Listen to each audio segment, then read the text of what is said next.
Mr. Speaker, Canada no longer has a democratic government worthy of the name. It has a prime minister who is refusing to clear up doubts about his willingness to cover up secrets that we are not yet even aware of. And yet we should ask people in Xinjiang or in Hong Kong how things are being dealt with by China, or ask the Tibetans what the Chinese Communist Party is doing. Ask members in this House who have been intimidated how Mr. Xi Jinping does things. Does this Prime Minister not want to set things right before going into the history books as someone who is following the wishes of a hostile foreign power? Mr. Speaker, like the leader of the Conservative Party, the leader of the Bloc Quebecois is making the choice to not apprise himself of the facts. He is making the choice to not consult the information that is being placed at his disposal.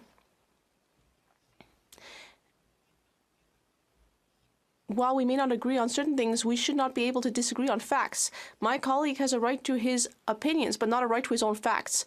And that is why we offered him the opportunity to get briefed on the confidential information, but he refused because he prefers to make attacks from a position of ignorance rather than learn about the real facts and take this seriously. This Prime Minister, just like China, is cultivating a culture of secrecy. Everything we've seen with David Johnston is ultimately contributing to this culture of secrecy, just like China might do. And everything that is being done is to try to turn our eyes away from the closeness between this regime in Canada and in China, perhaps even investor connections and keeping documents secret. It is not up to David Johnston to determine what I can or cannot see. It's not up to him. What we need is an independent public inquiry. Mr. Speaker, the leader of the Bloc Quebecois is complaining in a very partisan fashion of a culture of secrecy, but the reality is that he knows very well that our intelligence agencies need to operate in such a way as to protect Canadians, especially when it's a matter of a foreign power like China.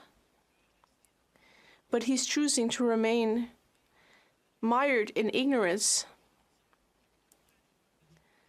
He's refusing to look at the confidential information that we are ready to share, which would enable him to participate in this debate in a reasonable manner. Mr. Speaker, like the leader of the Conservative Party, the leader of the Bloc Quebecois is preferring to remain mired in ignorance rather than take real action to learn about the situation. This is all about playing partisan games. We take the matter of foreign interference seriously, and we would hope that the opposition would do the same.